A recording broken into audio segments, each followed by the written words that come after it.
Hace cientos de millones de años, cuando el sol amanecía sobre los gigantescos nevados de la cordillera andina, sus rayos iluminaban un paisaje húmedo y sobrecogedor.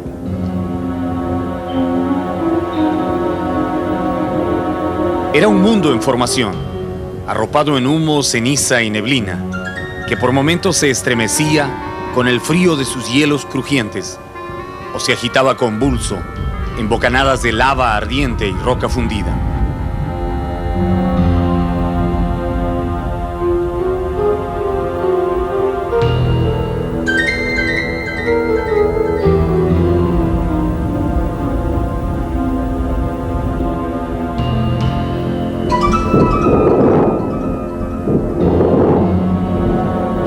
Ese paisaje adolescente y dantesco, en el que la arrugada corteza terrestre recién terminaba de asentarse, se rompió repentinamente, sacudido por un violento terremoto, tal vez el más violento de que haya tenido noticia el hombre.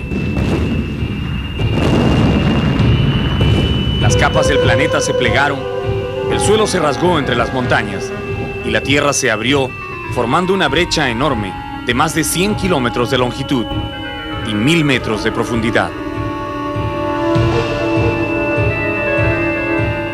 Poco a poco, las aguas de los deshielos se fueron recogiendo en la gigantesca zanja y formaron un río torrentoso que excavó aún más en el fondo de la grieta, convirtiendo la falla en un cañón con una profundidad de vértigo.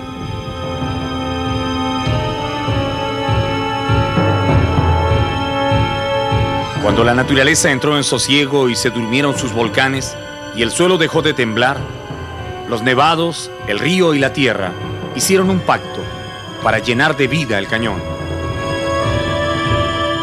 Así, la nieve se convirtió en agua y bajó jubilosa por los costados de las montañas, saltando en cascadas y torrentes, y fecundó los campos, que se cubrieron de tierna hierba e incontables variedades de flores.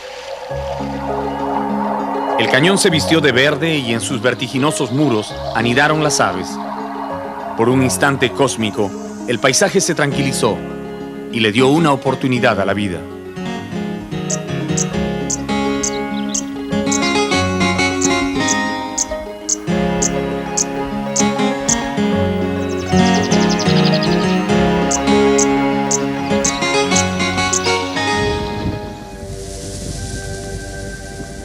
En el fondo de la grieta, donde la luz del sol solo llega a mediodía, el río siguió cortando la roca, haciéndose un camino desde los 5000 metros de altura hasta el Océano Pacífico, que lo esperaba a menos de 450 kilómetros.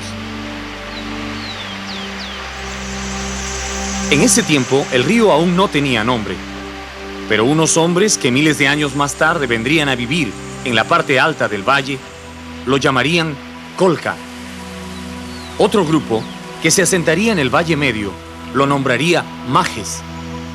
Y finalmente, los humanos que aprovecharían sus aguas en las tierras llanas, muy cerca al mar, le dirían Camaná. El agua y el viento suavizaron el paisaje y el territorio se preparó para recibir las primeras aves y mamíferos. Solo en un rincón aislado y escondido de las miradas de los futuros seres vivientes, la tierra continuó temblando y vomitando azufre y humo, como una advertencia de que el mundo aún no ha terminado de hacerse, que sus volcanes duermen pero no mueren, y también como un recordatorio de que este valle, a donde habrían de llegar los hombres, nació de un cataclismo y seguiría para siempre bajo el signo del fuego.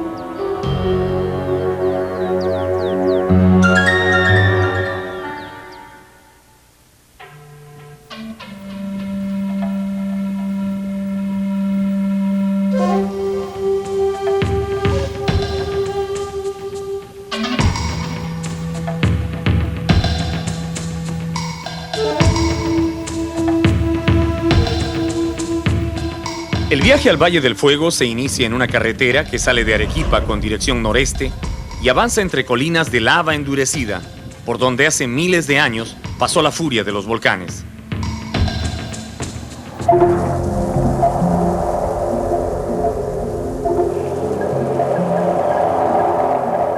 El Misti preside todo el recorrido, hasta llegar a las frías pampas de Aguada Blanca, donde aparecen las elegantes vicuñas color de miel, pastando entre el ichu y las tolas. Nos miran pasar con sus ojos grandes e inteligentes y se ponen en alerta ante el ruido de nuestros vehículos que interrumpe su búsqueda de pasto. Perseguidas constantemente por los cazadores furtivos que ingresan en sus territorios para matarlas y quitarles su lana, las vicuñas se han vuelto sumamente ariscas y huidizas. Tan pronto ven un extraño, el macho de la manada se pone al frente y con breves chillidos alerta a las hembras y a las crías para que inicien la carrera.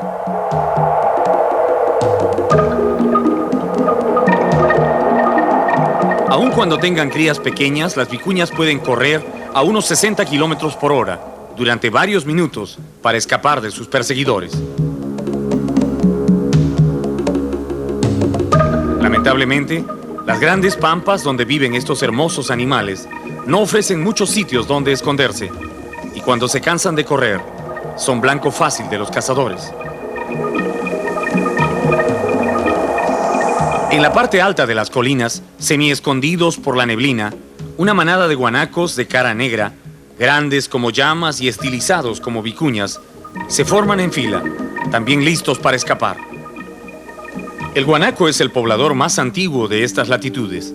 Descendiente directo de la paleolama, un cuadrúpedo que vivió en la era terciaria, este animal dio origen a las llamas y las alpacas. Hace muchos años era posible verlo en diversos pisos ecológicos, en las punas y en los valles, y también al nivel del mar.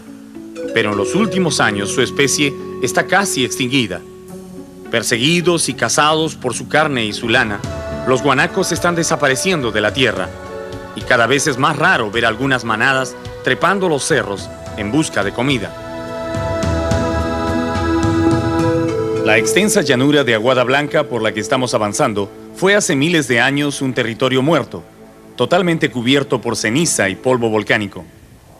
Sobre esa materia inerte crecieron en manojos aislados el ichu y el pasto dulce, especies vegetales de escaso tamaño pero de alto contenido proteico, que sostienen la vida de los guanacos, alpacas y vicuñas de nuestra puna. Al pasar esta pampa, situada detrás del volcán Misti, comenzamos un viaje de 32 días, por un territorio aparentemente frío e inhóspito, pero que posee una belleza única y una gran variedad de aves, mamíferos y plantas. Esta será nuestra ruta. De Arequipa subimos a Aguada Blanca, y de allí, trepando por los macizos de la cordillera central, ascenderemos a La Janca, el punto más alto de los Andes. A continuación, bordeando las lagunas de la Puna, bajaremos al poblado de Chivay, situado en la entrada del Cañón del Colca. Allí fijaremos nuestra base, para recorrer durante un mes todos los pueblos, quebradas, volcanes y nevados del Cañón del Colca y el Valle de los Volcanes. Un inmenso territorio que todos los hombres conocen como el Valle del Fuego.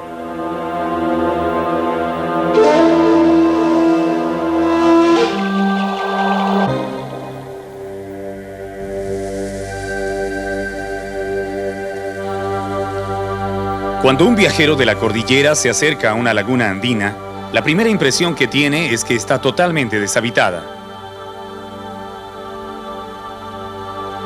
Pero una segunda mirada le permite distinguir numerosas manchitas negras, unas nadando en la superficie del agua y otras volando o corriendo de un lado a otro. Esos son los habitantes de este frío lugar: patos, chorlitos, gaviotas, playeros y gallaretas, aves que viven arriba de los 3.400 metros de altura, alimentándose de insectos, algas o microorganismos que sacan de estas heladas lagunas, donde la temperatura en el día varía entre 7 y 8 grados, y de noche desciende hasta 15 grados centígrados bajo cero. A pesar de la altura y el frío, las aves encuentran aquí abundante comida, básicamente porque cada familia se ha especializado en buscar un tipo de alimento específico y no compiten entre ellas. La comida alcanza para todos, para los que viven permanentemente en los Andes y también para los que vienen de afuera. Esta ave picuda que corre entusiasmada cazando insectos a ras del agua es un playero. Los investigadores le dicen playero pata amarilla mayor para diferenciarla de su prima hermana, que tiene patas más cortas.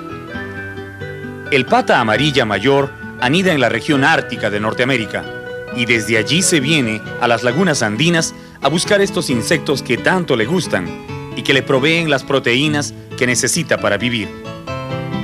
También comen renacuajos y peces pequeños. Cuando termina el verano en la cordillera, estas aves emprenden vuelo y regresan a poner sus huevos y anidar en el norte de Alaska. Lo mismo hacen sus primos, los pata amarilla menor, que tienen similares costumbres familiares.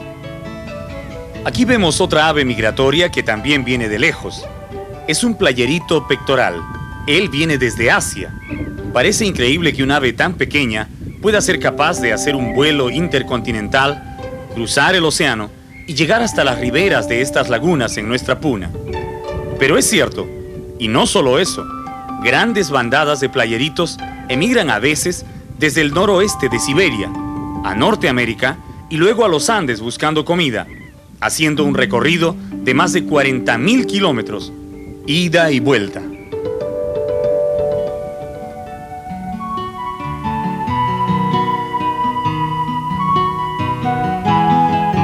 Mirándolas caminar con delicadeza en la laguna, uno creería que las parihuanas, por su gran tamaño, comen peces adultos o plantas desarrolladas, pero no es así. Estas tímidas y estilizadas aves, típicas de las regiones altoandinas, solo comen microorganismos. Su pico, especialmente diseñado por la naturaleza, les sirve para recoger porciones de fango del fondo de la laguna, que van cerniendo hasta conseguir unos camaroncitos microscópicos que les sirven de comida y también les dan el pigmento para el rojo de sus plumas. Caminan lentamente, seguidas a veces por bandadas de patos yuxa, que aprovechan el trabajo que hacen las parihuanas removiendo el fango para capturar larvas y caracoles para ellos mismos. Las parihuanas, a las que también se llama flamencos o parionas, viajan en temporadas a la costa en busca de calor y otros alimentos, pero estos lagos son su hábitat principal. Los campesinos creen que cuando las plumas de las parihuanas de color rojo y blanco se ponen de un rojo más intenso, entonces el año será de buenas lluvias. Y no les falta razón, porque cuando las parihuanas encuentran abundante alimento, es porque las lagunas están más cargadas y se inicia la temporada de lluvias.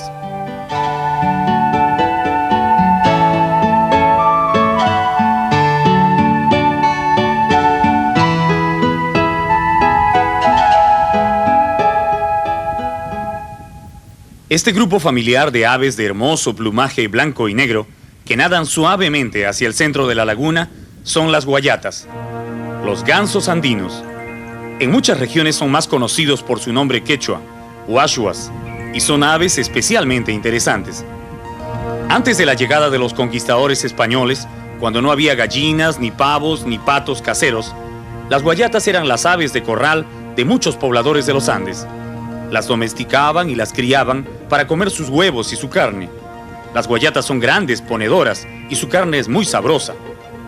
Con la llegada de las aves de corral de Europa, se fue perdiendo la costumbre de domesticar a la guayata, pero los cazadores las buscaban siempre en la cordillera.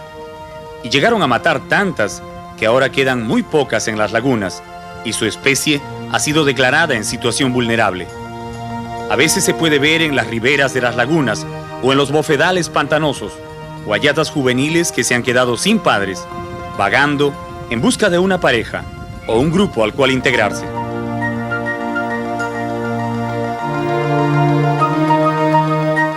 Estos son los patos más raros y simpáticos de las lagunas.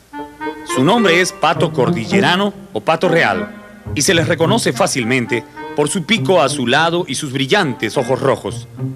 Siempre caminan en parejas, en el borde de las lagunas o en los bofedales. Verlos caminando entre las hierbas no es nada especial, pero cuando se meten al agua, allí se ponen divertidos. El pato real come vegetales y pequeños animales acuáticos, y los busca, como los vemos aquí, metiendo casi todo el cuerpo en el agua y dejando solo la cola en el aire. Cuando los patos hacen esto, no pueden ver a sus enemigos naturales, sobre todo a los cazadores humanos, que los persiguen por el puro gusto de matarlos, porque su carne no es buena para comer. Pero los matan para disecarlos y venderlos como adorno. El pato real también está amenazado y su especie se refugia cada vez más alto en las lagunas de 4.000 a 4.300 metros, donde algunas parejas todavía pueden buscar comida en paz, buceando como solo ellos saben hacerlo. Este personaje circunspecto, vestido de luto riguroso y con un pico que parece un broche de oro, es el ajoya. Es el ave más extraña y misteriosa de la puna. Lo primero que llama la atención en él es su andar, suave y parsimonioso, como midiendo sus pasos. Sus patas, con dedos descomunales, pisan las hierbas de la orilla de la laguna, tanteando dónde el suelo está firme y dónde no. El ajoya es una gallareta, una familia especial de aves altoandinas que no tienen nada que ver con los patos ni las parihuanas. Busca su comida en las lagunas con vegetación, y esos dedos gigantescos les permiten precisamente caminar en terrenos pantanosos, buscando plantas acuáticas y hierbas tiernas. Tal vez hace muchos años el ajoya podía volar, pero la abundancia de comida y casi ningún depredador natural lo fueron engordando y lo hicieron perder la costumbre del vuelo. Sin embargo, cuando se trata de escapar de la aproximación de algún extraño, el ajoya olvida toda su elegancia y corre enloquecido saltando por encima del agua. A la ajoya no lo persigue nadie, pero una vez al año los campesinos de las alturas cazan una o dos de estas gallaretas y las disecan para usarlas en un rito alucinante que veremos más adelante. Parado a un costado del bofedal, la laguna pantanosa, un pájaro de aspecto tristón espera con paciencia que llegue el atardecer para salir a buscar comida. Es una garza guaco, a la que por su figura melancólica la gente le llama pájaro bobo. De costumbres nocturnas, el guaco es un buen cazador de batracios y pequeños reptiles, pero de día solo le gusta quedarse muy quieto y mirar el paisaje. El que estamos viendo es un pájaro bobo joven. Cuando son adultos cambian su plumaje por uno más atractivo y les nace una graciosa coleta en la cabeza. También se ponen más vivos y alertas, pero siempre se quedan con el apodo que les pusieron en su adolescencia. Este guaco adulto comparte un sector del bofedal con dos vistosos yanabicus, de pico largo y curvo, que son su compañía predilecta, tal vez por sus maneras suaves y sobre todo porque son muy silenciosos. Se afirma que los uros del lago Titicaca han logrado domesticar y criar como aves de corral a las garzas guaco, y al parecer ellos son también los únicos que encuentran sabrosa su carne. Cuando la tarde avanza en la puna, el viento comienza a soplar con fuerza sobre las lagunas, y las aves salen a buscar un refugio donde pasar la noche. Algunas, como esta gaviota que está empollando, se quedan un rato más cuidando el nido. El viento sopla tan fuerte aquí arriba que a algunas especies se les hace difícil volar a sus dormideros nocturnos. Observen a esta gaviota, que agita las alas y se esfuerza en volar, pero no avanza.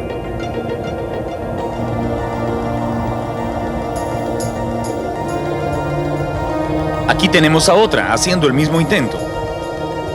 El viento sopla a tanta velocidad que llega a derribarlas y enviarlas de vuelta a la laguna.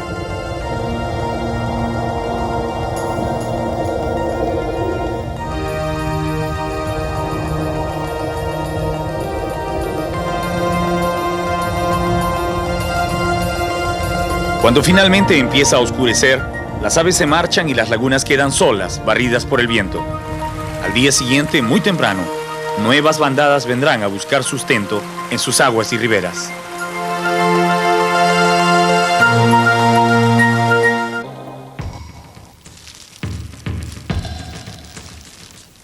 Hace 14.000 años, el territorio peruano ya estaba poblado por pequeños grupos familiares que vivían de la recolección y la caza, cambiando frecuentemente de lugar y combinando sus formas de sustento. Esos primeros grupos humanos, conformados por hombres y mujeres de corta estatura, piel color de bronce y ojos almendrados, vagaban por estas punas, caminando incansablemente detrás de las manadas de guanacos y llamas. De ancho tórax y recias piernas de corredores, nuestros antepasados venían de un largo viaje por el espacio y el tiempo. Varios millones de años atrás habían aprendido a caminar erguidos, usar palos y piedras como herramientas y filudas puntas de hueso como armas. Cuando llegaron a los Andes, luego de un penoso itinerario desde lejanas regiones del mundo, ya eran cazadores consumados. Sus armas de piedra eran suficientemente mortíferas para matar, desgarrar y partir animales grandes. Su cerebro había crecido y estaban a punto de dar el gran salto, pasar de cazadores nómades y recolectores a domesticadores y pastores de su propio ganado. En las altas montañas de los Andes se produjo el gran cambio. Estas cuevas naturales, ubicadas a más de 3.800 metros sobre el nivel del mar, fueron hace varios miles de años refugio de los primeros cazadores andinos que habitaron las alturas de Arequipa. Les llaman cuevas de Mollepunco y muy pocas personas las conocen. Realmente son dos amplias cavernas, enclavadas en lo alto de una suave colina que fácilmente podían proteger del frío y las lluvias a un grupo de 20 individuos. Se nota que estas cuevas han sido utilizadas por hombres de distintas épocas. La más profunda se mantiene casi igual de como la dejaron los cazadores de la prehistoria, pero la otra tiene unas pequeñas construcciones que revelan la presencia de hombres del periodo precerámico y tal vez del formativo, que las usaron como tumbas.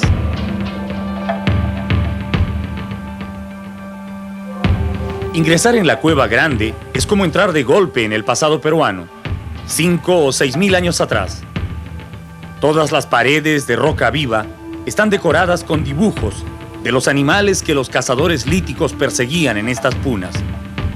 Guanacos en actitud de salto, de carrera o de muerte, llamas acorraladas, venados escapando, tarucas sorprendidas y alpacas preñadas, inmovilizadas en pintura roja.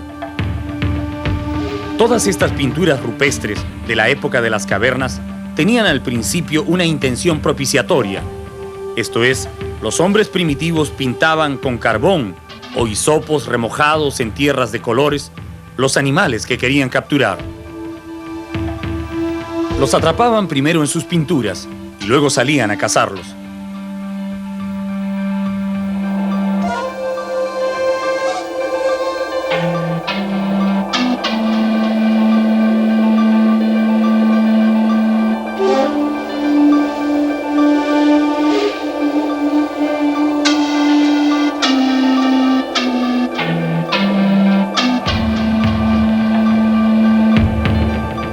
Con el tiempo, los dibujos mostraron también los avances que el hombre hacía en su lucha por la sobrevivencia. El arqueólogo Pablo de la Vera, que nos acompañó en esta visita a Mollepunco, nos muestra algo asombroso. Los primeros dibujos de corrales que hicieron los cazadores primitivos cuando comenzaron a darse cuenta que no era necesario matar a todos los animales, sino que también podían atraparlos y criarlos encerrados para echarles mano cuando quisieran. Estas pinturas de corrales y hombres con llamas atadas a cuerdas son únicas en el sur del Perú y prueban que en este lugar, sobre este amplio y frío territorio, el cazador peruano fue aprendiendo a domesticar y luego pastorear a los camélidos. En este caso tenemos una llama con sus patas, su cuello, su cabeza, que está atada con una cuerda a un hombre. Esto representa el momento en que estos hombres domesticaron a los animales y los manejaban en corrales, en una ganadería incipiente.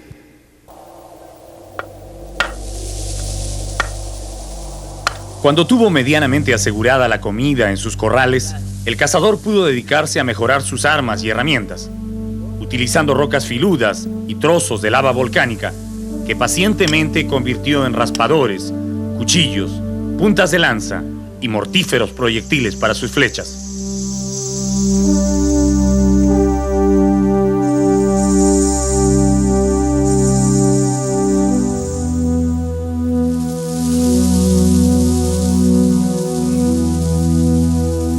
Con el tiempo descubrió la obsidiana, un vidrio de origen volcánico, duro y brillante, con el que fabricó puntas de flecha especializadas para matar aves y animales pequeños pero veloces.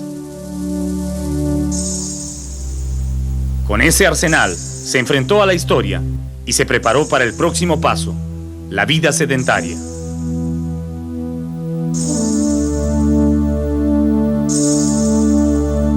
Tal vez alguien se preguntará por qué el hombre decidió quedarse a vivir en la soledad de estos cerros, con el frío y la altura. La respuesta es simple.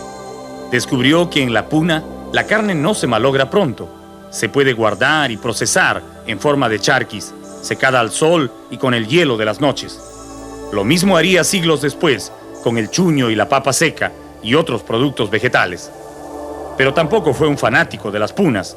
En el invierno bajaba a las lomas de la costa a disfrutar del sol y cambiar su dieta.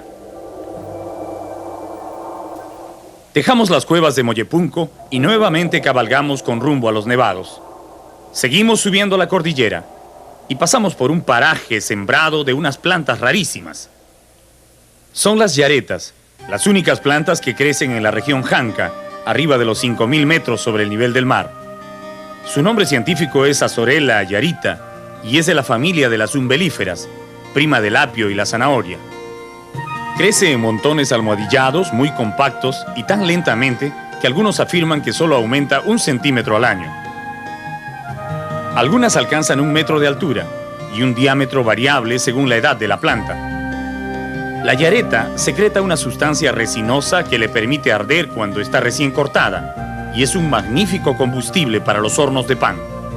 En el siglo pasado la usaban mucho como combustible en el ferrocarril Arica-La Paz y también entre Puno, Arequipa y Cusco, departamentos donde abunda la yareta.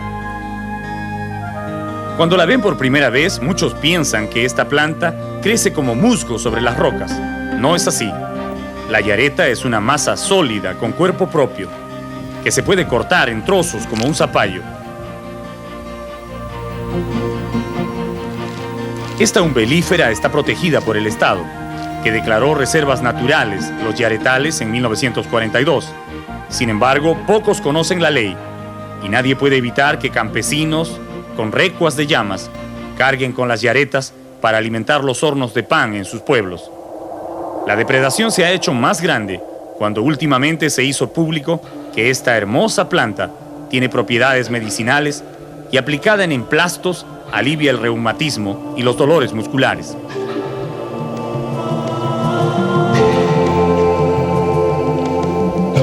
Estábamos un poco cansados de tanto subir y subir, cuando repentinamente escuchamos un ruido fuerte entre los cerros. Era como un rugido o un trueno lejano. Nuestro guía no nos quiso adelantar nada, solo nos animó a continuar la marcha, hasta que vimos una gigantesca columna de humo blanco que subía de la tierra hacia el cielo. Nos quedamos asombrados. Era el primer geyser que veíamos en nuestra vida.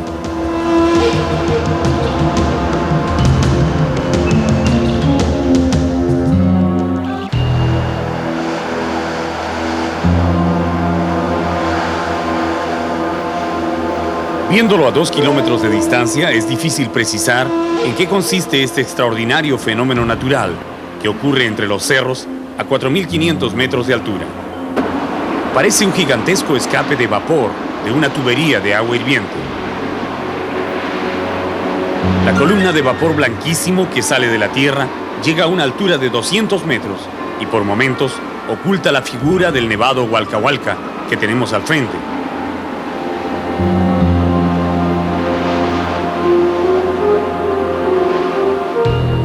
Para mirarlo de cerca, bordeamos una colina y salimos a una pequeña hondonada donde la tierra retumba con el ruido de docenas de escapes de gas y grietas con agua y mineral hirviendo.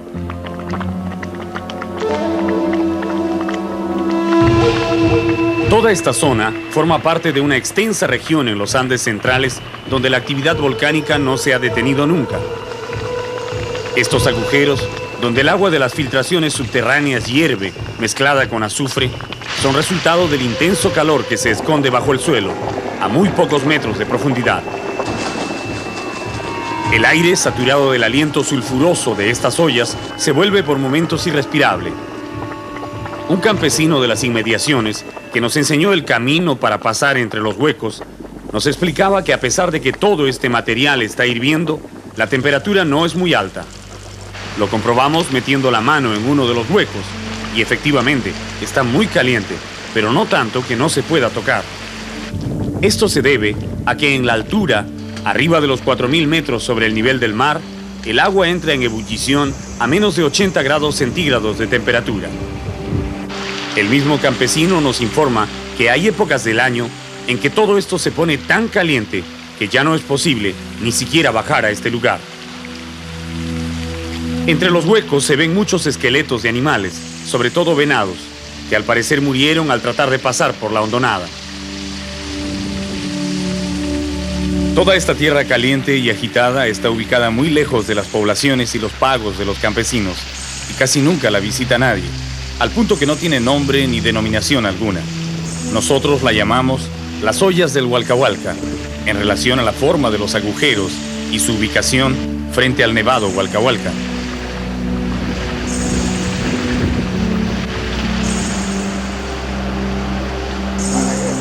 Saliendo de la hondonada, caminamos por una pendiente resbalosa y nos acercamos al fenómeno más impresionante de estas latitudes, el geyser, que ruge incansablemente en una pequeña quebrada frente al nevado. ¿Cómo se formó este poderoso espectáculo? ¿Es realmente un geyser? Son las primeras preguntas que se hace todo el que ha logrado verlo. Por definición científica, un geyser es un volcán de agua, una fuente termal en la que periódicamente se producen erupciones violentas que lanzan chorros de agua caliente a 30 o 40 metros de altura. Pero los géiseres típicos son aquellos que se activan solo cada 1 o 2 horas. Un fenómeno natural como el que estamos viendo, donde la erupción es continua y con la misma fuerza durante todo el año, es un geyser ruidoso, un tipo de geyser más raro y difícil de producirse. El diámetro del cráter de este geyser es de unos 60 centímetros. El agua que lanza a 7 metros de alto tiene una temperatura de 80 grados centígrados. El vapor se condensa prontamente en el frío aire, formando nubes que suben rápidamente al cielo. Todo el lugar huele a azufre. Los campesinos que nos guiaron hasta aquí le dicen la ducha del diablo. Ellos nos cuentan que el geyser nació hace 3 años más o menos, cuando un enorme aluvión que bajó del nevado Hualcahualca abrió una zanja profunda en el terreno y dejó al descubierto la fuente termal que comenzó a erupcionar y lo ha hecho sin descanso hasta hoy. Alejandro Balaguer, el fotógrafo de nuestro equipo, propone bajar al río para ver más de cerca el cráter. Los campesinos creen que tal vez no es prudente, porque a ratos y sin previo aviso, las aguas del deshielo aumentan y entonces el geyser se pone más violento. Pesa más el deseo de conseguir mejores tomas y decidimos bajar. Utilizando unas sogas de lana de alpaca trenzada que venían con los caballos, el descenso es relativamente fácil.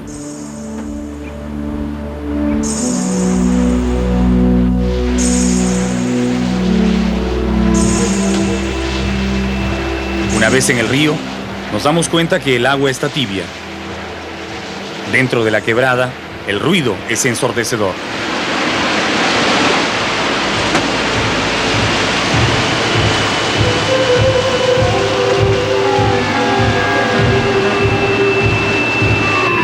Parados a solo 2 metros del volcán de agua, notamos que realmente hay 2 géiseres. Uno que está en plena erupción y otro que ha sido tapado por una gran roca y que lucha por liberar su fuerza. Si alguna vez se produce otro huaico desde el nevado y mueve esta roca, habrán 2 bellos volcanes de agua en las tierras altas de Arequipa. 2 géiseres ruidosos, como no los hay en Islandia ni en Estados Unidos, donde están los más grandes géiseres del planeta. Mirando la potencia con que sale el agua y el calor que emite, pensamos en la utilidad que podría tener este geyser como generador de energía térmica y en consecuencia de electricidad para los pueblos permanentemente a oscuras del cañón del Colca.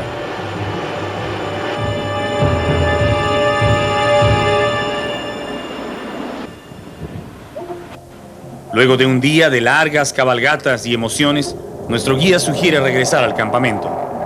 Es hora de descansar y recargar las baterías de nuestros equipos. Jalando nuestras llamas, llegamos a las carpas, ubicadas a 3.200 metros, y lo primero que hacemos es revisar el panel solar que durante todo el día ha trabajado cargando las pilas. En nuestro equipo decidimos no llevar gasolina ni querosene por estos parajes aún no contaminados, así que los paneles solares han sido una buena alternativa. Cuando nos preparamos para comer, alguien grita «cóndores». Levantamos la vista y allí están efectivamente, volando sobre las cumbres de los cerros, dueños de las alturas. Casi sin darnos cuenta, hemos ingresado en el territorio de las aves más grandes del mundo. Mañana volveremos a subir los nevados, pero esta vez en busca del cóndor.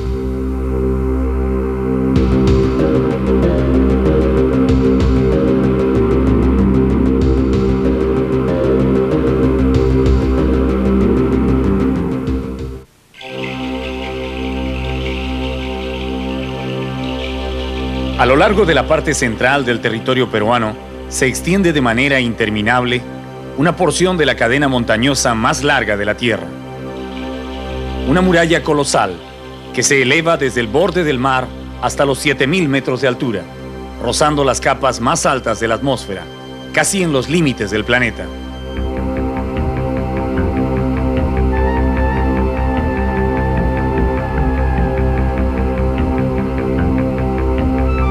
Estos son los Andes, el lugar donde se dividen las aguas de las lluvias y nacen cientos de ríos que descienden a los dos océanos.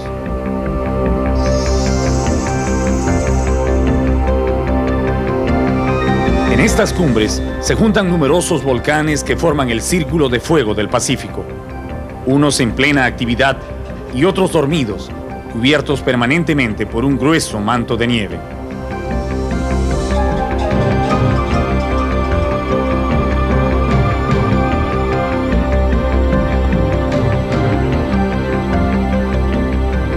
La vida en los Andes ha sido siempre un desafío para cualquier especie animal o vegetal que haya tratado de asentarse y colonizar las cumbres.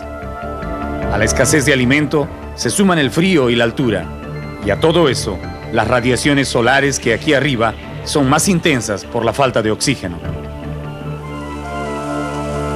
Los animales que han logrado habituarse a este paisaje tienen un corazón más grande y su sangre mayor número de glóbulos rojos que los que viven en las tierras bajas.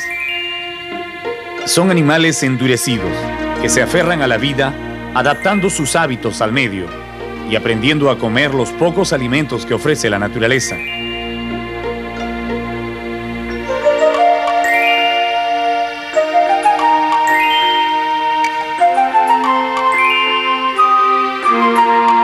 Entre todos estos animales hay una sola especie que ha vencido todas las dificultades de la altura, que ha logrado subir aún más arriba que las montañas y ha establecido sus dominios por encima de la nieve. Es el cóndor andino.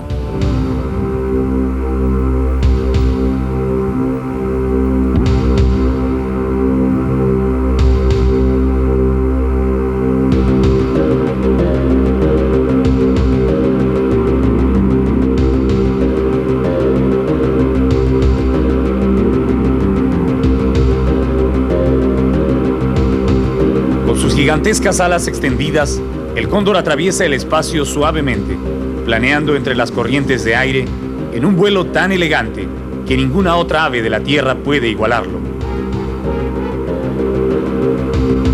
Solo las plumas primarias, que se mueven imperceptiblemente en las puntas de sus alas, dejan notar que a pesar de su aparente inmovilidad, el gigantesco pájaro está controlando y corrigiendo, segundo a segundo, su majestuoso vuelo.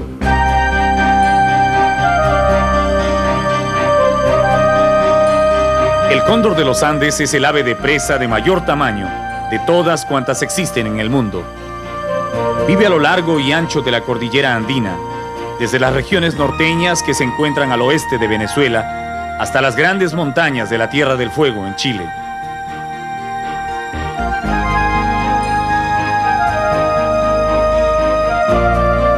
Abunda principalmente en las cumbres de los Andes centrales y es el símbolo de los escudos de 4 naciones sudamericanas: Colombia, Ecuador, Bolivia y Chile. Los científicos creen que esta ave ya volaba sobre los riscos y acantilados de los Andes 13.000 años atrás, cuando el hombre peruano recién ingresaba en las praderas andinas persiguiendo a las manadas de camélidos. Desde lo alto de sus nidos y en sus largos paseos por el cielo de la cordillera, el cóndor fue testigo de la evolución del hombre, desde su época de cazador primitivo hasta su encumbramiento como la especie más desarrollada de los Andes. Pero así como el cóndor miraba al hombre desde arriba, el poblador altoandino también observaba y admiraba al cóndor desde tierra. En las pampas de Toro Muerto en Arequipa, en medio de un paisaje lunar, hay cientos de miles de rocas, donde los primeros hombres pintaron con toscos trazos rojos cóndores con las alas abiertas, majestuosos y serenos en actitud de vuelo o parados sobre las rocas de las montañas. Estos petroglifos fueron el primer homenaje que los hombres le hicieron al cóndor. Años después le rendirían culto y luego lo pondrían como símbolo en sus escudos y banderas.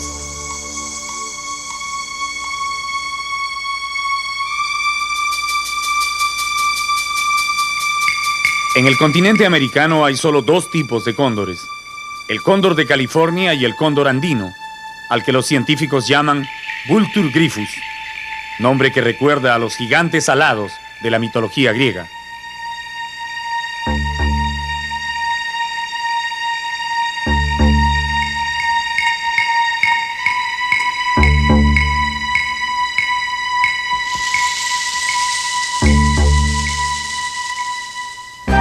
Hasta hace unos 20 años atrás era muy poco lo que se sabía sobre el cóndor y sus costumbres, y no existía una evaluación precisa sobre su número y áreas de nidificación. Pero últimamente se ha logrado aprender mucho sobre este gigante del aire y se hacen esfuerzos para evitar su desaparición. Si bien el cóndor se encuentra en casi todos los Andes y también en la costa, son muy pocos los lugares como el Cañón del Colca donde su presencia es constante y se le puede observar con tranquilidad en vuelos a corta distancia. En momentos como este, uno recién puede apreciar, en toda su magnitud, la belleza de estas aves.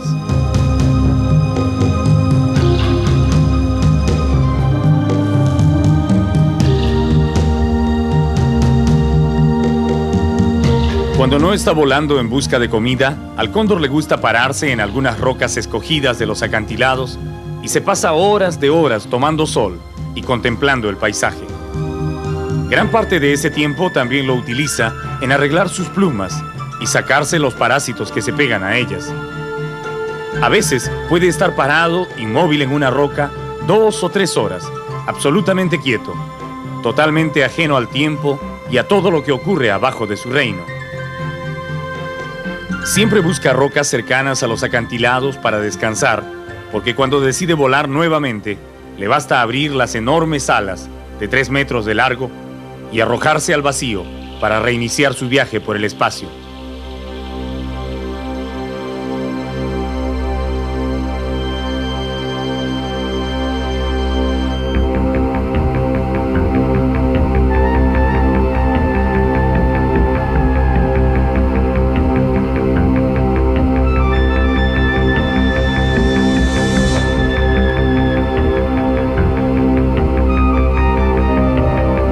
Observen a este cóndor adulto volando dentro del cañón. Lleva las patas abajo, como si fuera a aterrizar, pero lo que hace realmente es dejar caer las garras para frenar su velocidad cuando nota que el viento lo empuja contra las paredes del cañón. En nuestro viaje por el Valle del Fuego, tuvimos la oportunidad de observar durante muchas horas a los cóndores volando y notamos que el Vultur gryphus vuela no solo para buscar comida o para desplazarse de un lugar a otro, sino principalmente porque le gusta volar, disfrutar de su dominio del aire. Los machos jóvenes, sobre todo, hacen alarde de su velocidad y pericia en el aire y ponen a prueba sus reflejos, como si fueran verdaderos pilotos de combate. Y claro, a veces tienen accidentes.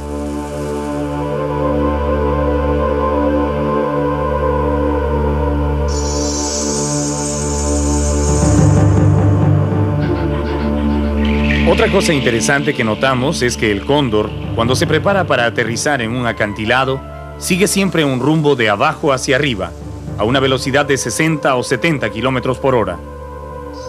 En su aproximación final a la roca, agita vigorosamente las alas para tomar más impulso, y cuando faltan solo segundos para el contacto, baja las patas y dobla las alas hacia atrás, logrando posarse suavemente en su objetivo.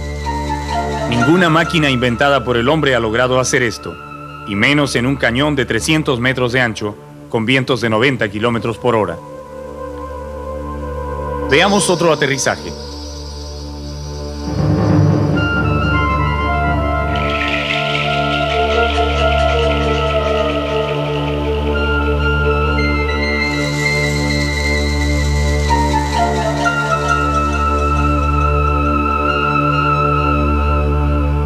En el cañón también es frecuente ver a los cóndores juveniles, color marrón oscuro, todavía sin collar blanco, volar suavemente, preparando sus alas para las largas travesías que deberán hacer a la costa cuando sean adultos y necesiten buscar más comida para ellos y sus polluelos. Los observadores poco entrenados suelen confundir a los cóndores adolescentes con las águilas de montaña, porque no tienen el collar blanco característico de la especie. Pero ese distintivo solo lo consiguen a los 8 años, tanto las hembras como los machos, cuando cambian sus plumas y se gradúan de verdaderos haces del aire. Después de verlos volar días enteros y aprender de sus técnicas de control de los vientos, comenzamos a observar más detenidamente a algunos cóndores, con la esperanza de poder encontrar los lugares donde duermen y donde hacen sus nidos. Ese fue un trabajo muy lento y paciente, pero logramos resultados.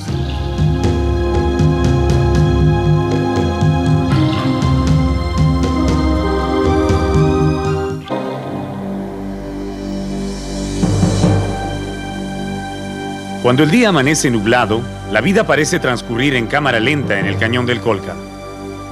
La gigantesca falla geológica de más de 1000 metros de profundidad se cubre por completo de una densa capa de nubes que literalmente rellenan el cañón hasta los bordes. Estas nubes que treparon desde el mar durante la noche comienzan a disiparse lentamente con el sol de mediodía, pero mientras no terminan de irse, ningún animal de tierra ni las aves del cielo se deciden a salir de sus escondrijos.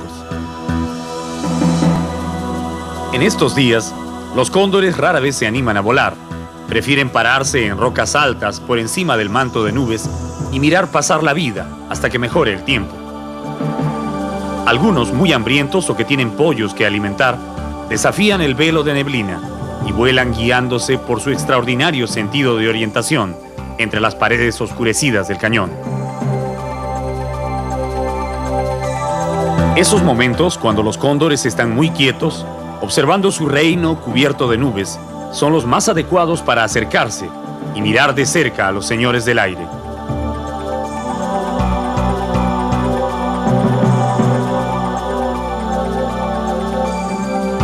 Aquí vemos un cóndor adulto y también un juvenil. Los machos adultos son los más impresionantes. En su enorme cabeza rematada por una gran cresta carnosa, sus ojos sin párpados miran atentos en un ángulo 2 veces más amplio que el de los humanos. Tienen la cabeza calva y el cuello sin plumas como resultado de la evolución. Esto les permite meter la cabeza en el cuerpo de los animales muertos sin ensuciarse mayormente. Se parecen a los pavos, aunque no tienen ninguna relación familiar con ellos.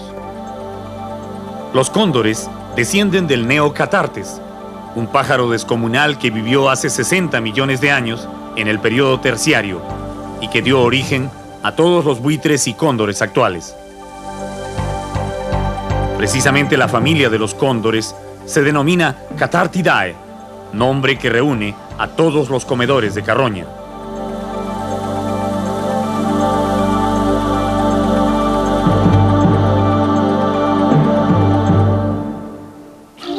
Los cóndores juveniles tienen las plumas de color marrón grisáceo y no lucen cresta ni collar blanco. El que vemos aquí tiene aproximadamente 4 años de edad.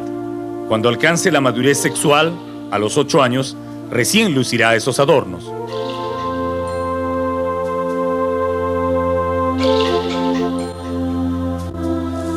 El cóndor adulto mide entre 1 y 1,30 m de alto y llega a pesar hasta 14 kilos como máximo. No se sabe cuántos años viven en libertad, aunque algunos zoológicos han reportado de cóndores cautivos que han llegado a los 75 años. Ahora que están parados y quietos, se puede poner en claro un viejo mito que existe sobre el cóndor.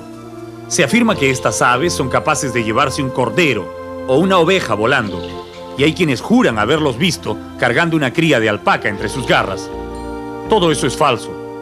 Las patas del cóndor, muy parecidas a las de la gallina común, solo que mucho más grandes, no están diseñadas para capturar ninguna presa. No tienen uñas filosas ni fuerza muscular especial. El cóndor solo come animales muertos o recién nacidos. Es un conspicuo carroñero, no un cazador.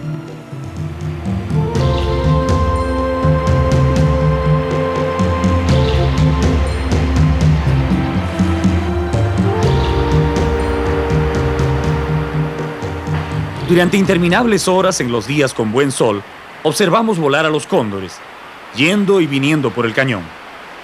Queríamos saber si estas aves realmente anidan en las murallas verticales del Colca, o prefieren hacer sus nidos en las montañas más altas, cerca de la nieve.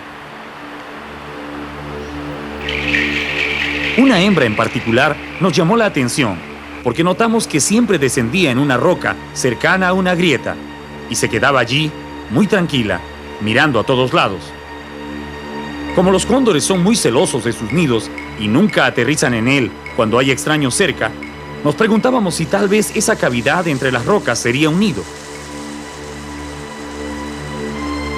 A 650 metros de distancia, en nuestro punto de observación, el camarógrafo graduaba cuidadosamente sus lentes, enfocando la grieta, tratando de descubrir algún movimiento entre las sombras, pero no conseguimos nada. Sin embargo, en los días siguientes, de nuevo la hembra y luego un macho se posaron varias veces cautelosamente en la roca cercana al posible nido.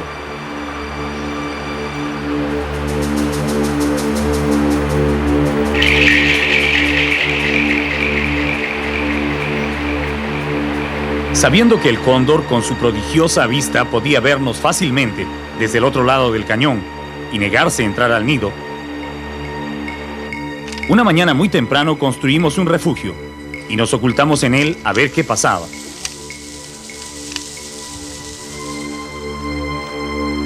Cerca de las 12 del día, la hembra volvió a aparecer volando sobre el cañón y esta vez descendió directamente en la entrada de la grieta.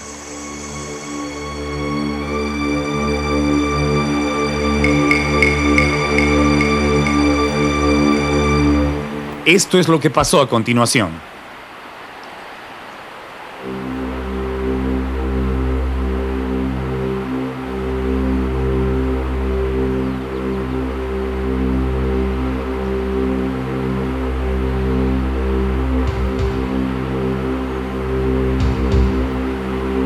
El enorme cóndor macho que salió del nido se echó a volar por el cañón. Casi de inmediato lo siguió la hembra.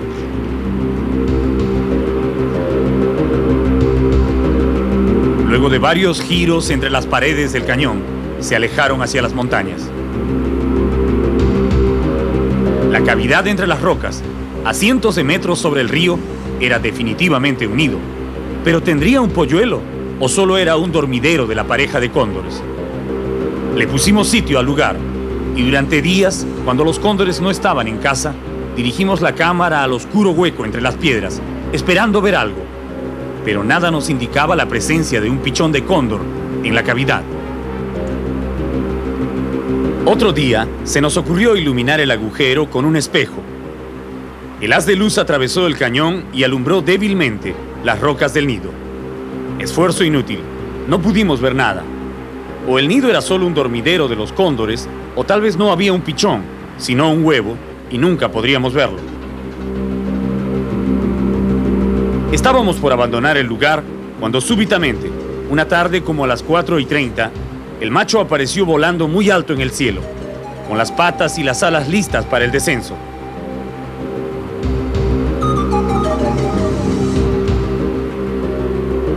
Hizo un par de giros en el aire y luego aterrizó delicadamente en la puerta del nido.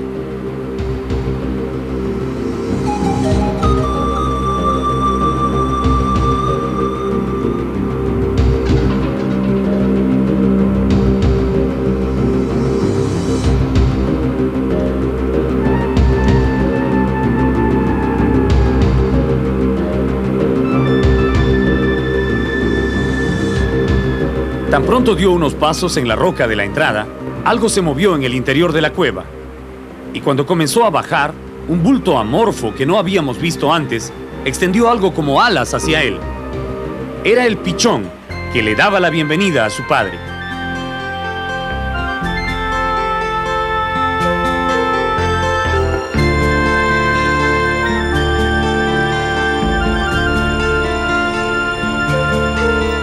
Esa grieta, que tantas horas habíamos observado, tenía verdaderamente un polluelo.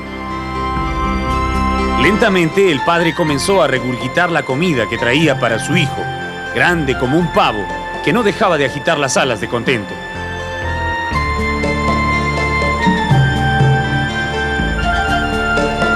En la especie de los cóndores, ambos padres se encargan de cuidar al polluelo con igual dedicación y cariño. El macho y la hembra se turnan primero en la tarea de incubar el huevo y luego ambos buscan alimento para criarlo.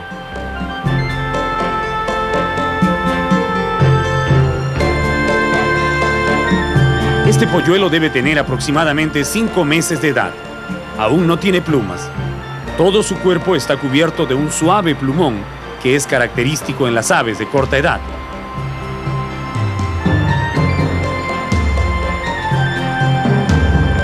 Teníamos muchas ganas de acercarnos al nido, tal vez descender con cuerdas hasta la roca para tener imágenes más cercanas de este polluelo. Pero los guías nos recomendaron no hacerlo. La presencia de extraños puede asustar tanto al pichón que podría saltar al vacío en su intento de escapar. El cóndor es una especie en peligro. Respetar sus nidos y su hábitat es una forma de protegerlo. Así que nos conformamos con mirarlo a 650 metros de distancia.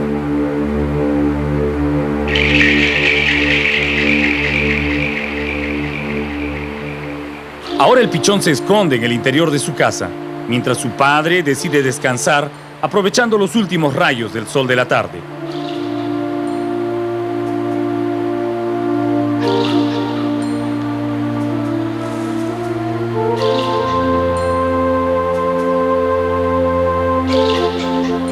El pequeño cóndor, que se queda tan quieto como una roca cuando está solo, aprovecha ahora para jugar, dar saltitos y entrenar sus alas, haciendo equilibrios como si su nido estuviera a un paso del suelo y no a 800 metros de altura sobre el río.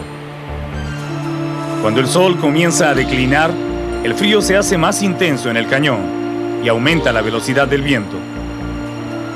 El cóndor padre busca un lugar más cómodo donde pasar la noche y se acomoda allí, pensando tal vez en su pareja, que en algún lugar de los cerros también está preparándose para dormir, luego de un día de buscar comida para este pollo. Mañana ella regresará al nido y a él le tocará salir de casa. De esta casa, ubicada a 4000 metros de altura sobre el nivel del mar, en un acantilado del Colca.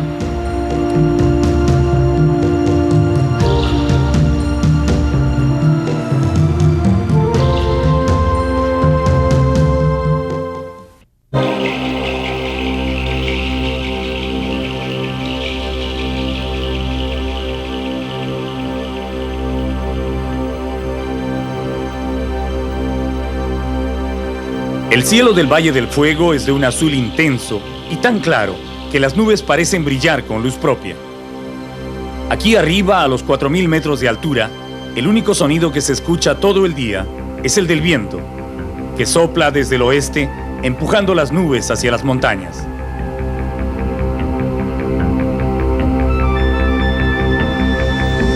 Estos son los dominios del cóndor, su territorio. Solo el Vultur gryphus puede remontarse arriba de los 6000 o 7000 metros de altura y patrullar el firmamento buscando comida. Solo él puede vivir con el escaso oxígeno que contiene la atmósfera encima de la cordillera.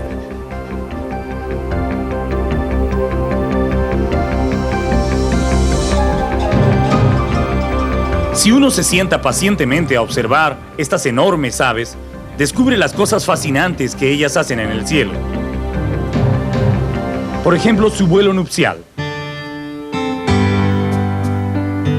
Cuando el cóndor se enamora, persigue a su pareja por el aire y realiza con ella un vuelo lento, sincronizado, tan bello que es probablemente el cortejo más elegante de todos los animales de la tierra.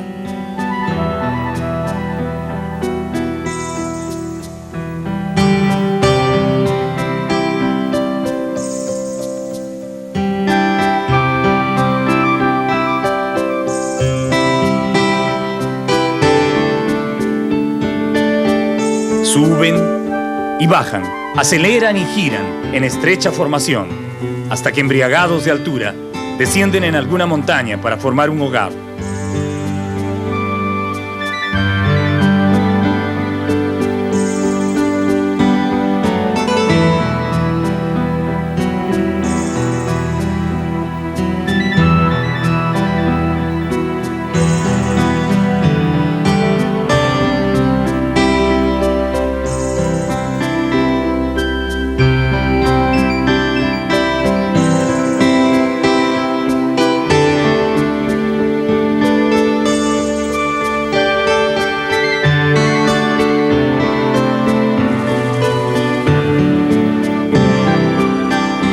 Pero no solo el cóndor domina las alturas. A un nivel ligeramente inferior patrullan las águilas de montaña. Pájaros de 1,80 m de envergadura y 2 kilos de peso que muchas veces le disputan al cóndor el dominio del aire.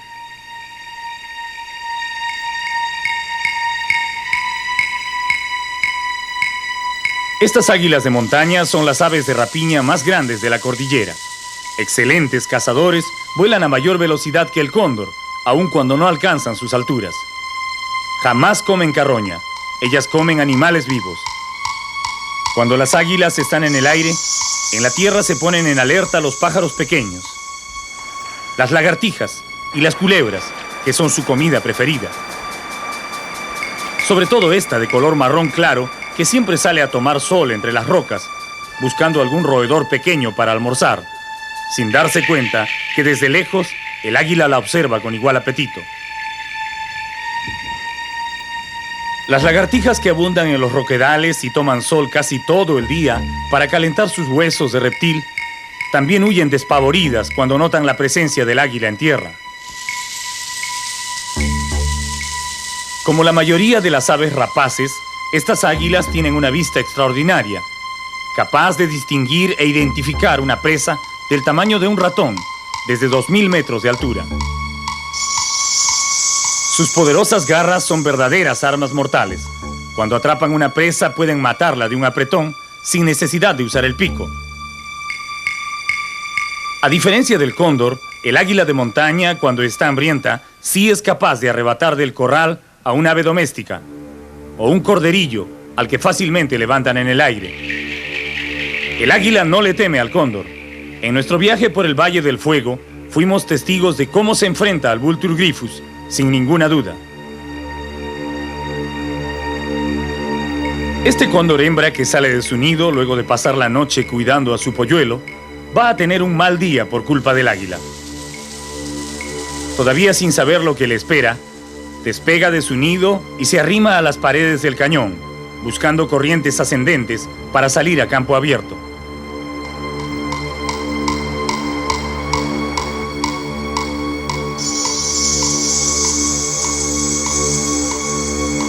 A los pocos segundos de vuelo, un águila de montaña baja del cielo como un misil y se lanza sobre el cóndor. El águila parece un pajarito frente al gran cóndor andino, pero lo persigue con valentía defendiendo su territorio. El cóndor, un poco sorprendido por el ataque, desciende a otro nivel y hace un planeo largo sobre los campos de cultivo del valle, mientras espera que se vaya el águila para ganar la altura de nuevo.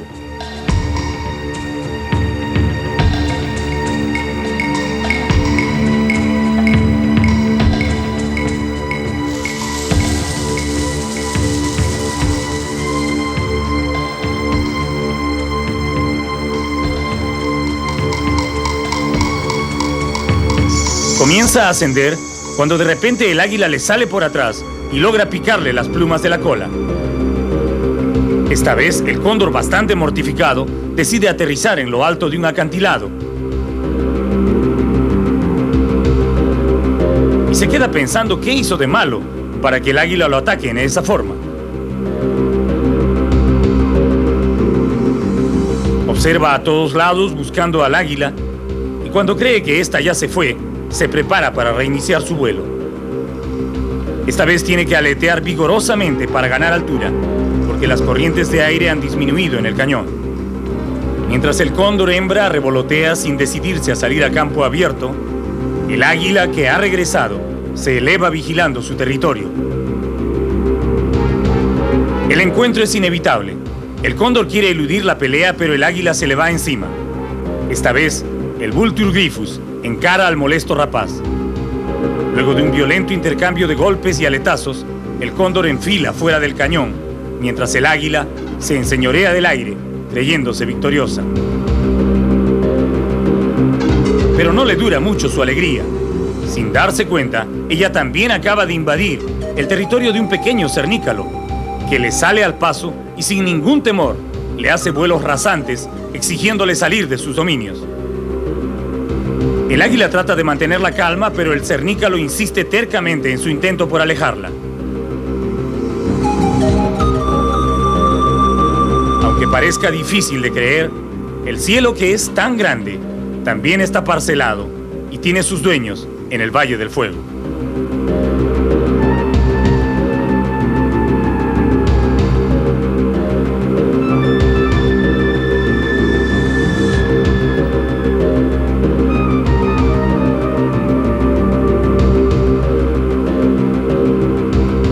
Las aves que dominan en el cielo entablan a veces extrañas amistades o alianzas con los animales de tierra.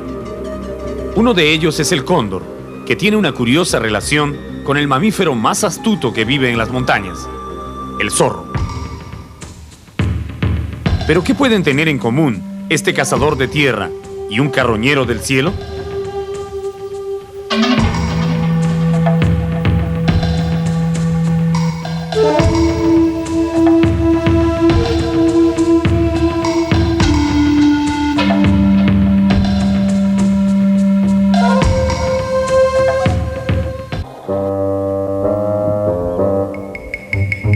El zorro de monte es probablemente el animal sobre el que más historias y cuentos se han escrito. Astuto e impredecible, maestro en tretas y escondites, el zorro es una especie de paladín del reino animal, odiado y admirado por el hombre. Odiado porque se roba las gallinas y admirado por la habilidad con que burla el gallinero más seguro. El que vemos aquí está espiando hace rato a un rebaño de ovejas, esperando un descuido del pastor para arrebatar a la más gorda y confiada. Una oveja o un carnero que pesan entre 30 o 40 kilos son una presa fácil para el zorro. Inclusive se sabe de zorros que arrean a 4 o 5 ovejas a un lugar alejado del rebaño y las van matando una por una según el hambre que tengan. Como quiera que este zorro no hace mucho por ocultar su presencia, las ovejas lo han olfateado y se ponen en alerta. Un macho ingenuo que al parecer se quiere hacer el valiente se pone frente al rebaño y pretende desafiar al cazador que se oculta entre las tolas. Nadie lo hubiera salvado de una muerte segura si no fuera porque de repente una pequeña gallina atrae la atención del zorro. El zorro la ve y no lo duda. Es una presa más fácil y apetecible.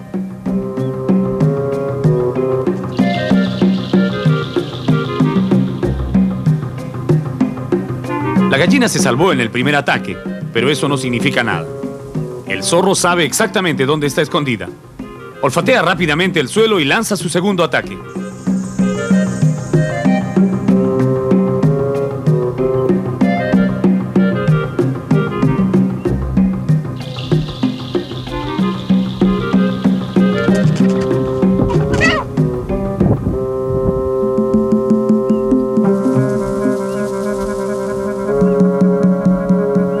Con el ave entre sus fauces, el cazador escapa a los matorrales.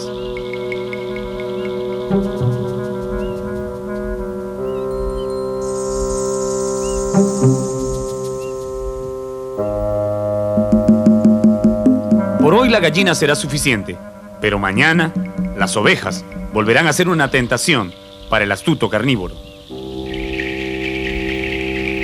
Todos conocen al zorro en su faceta de cazador, pero muy pocos saben de la manera cómo ayuda al cóndor a conseguir alimento y cómo participa en el festín del carroñero.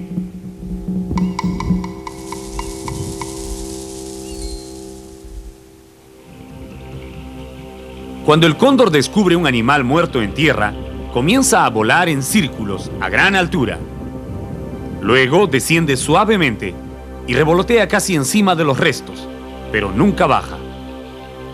Primero se asegura que el animal esté verdaderamente muerto y luego se queda esperando que llegue su amigo el zorro para abrir el cuerpo. No importa dónde esté ni lo que haya estado haciendo, cuando el cóndor lo convoca desde el cielo, el zorro se apresura a llegar al lugar donde lo necesita su socio y cumple con su parte. En esto consiste el pacto. Si el zorro no muerde primero a la presa y comprueba que no hay una trampa puesta, el cóndor rara vez se anima a bajar. De paso, aquí se revela un aspecto poco conocido de las costumbres del zorro. Él también come carroña, animales muertos.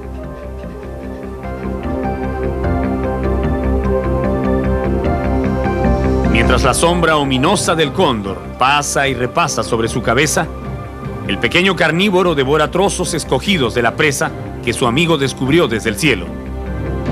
Este ritual entre el cóndor y el zorro es tan preciso que los campesinos del Valle del Fuego saben cuándo va a bajar un cóndor, con solo mirar si el zorro ya hizo su trabajo.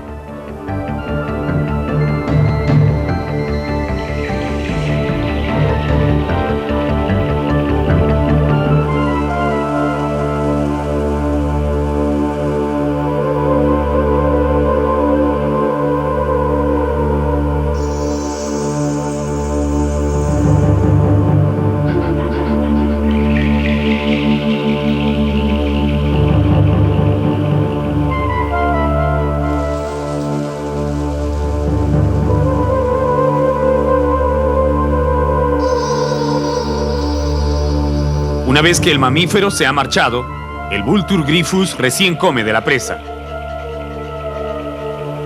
Parado al lado del caballo muerto, nos permite comparar su gigantesco tamaño con el del cuadrúpedo. El cóndor andino pertenece a la familia de los catártidos, junto con los buitres y los gallinazos. Ellos son los grandes basureros de la naturaleza.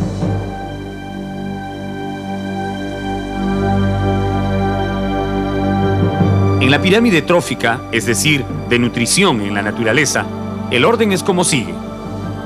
Sobre el gran paisaje andino se ubican primero los animales fitófagos, comedores de plantas y arbustos del campo. Luego están los predadores, que cazan su comida, buscándola en las amplias praderas y las lagunas andinas. A continuación vienen los superpredadores, que tienen al puma como su mayor representante, y culminando esta pirámide están los necrófagos, que limpian el medio de los restos de las presas y los cuerpos de los animales muertos por distintas enfermedades. Los cóndores poseen un sistema inmunológico tan perfeccionado que no los afectan los virus o bacterias que contienen los cuerpos que devoran. Más bien, al hacerlo, evitan que las epidemias se propaguen en el medio.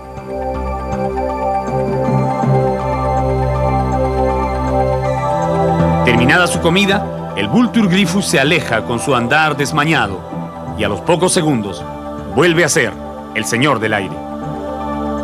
Normalmente estas grandes aves encuentran suficiente alimento en su medio, pero cuando la comida escasea en su reino de las alturas andinas, el cóndor baja hasta la costa, a las orillas del mar, en busca de las placentas de los lobos marinos en época de parición. Su dominio del aire le permite bajar de la cordillera en la mañana, comer al lado del mar y regresar a sus nidos antes del mediodía. Así de magnífico es el cóndor.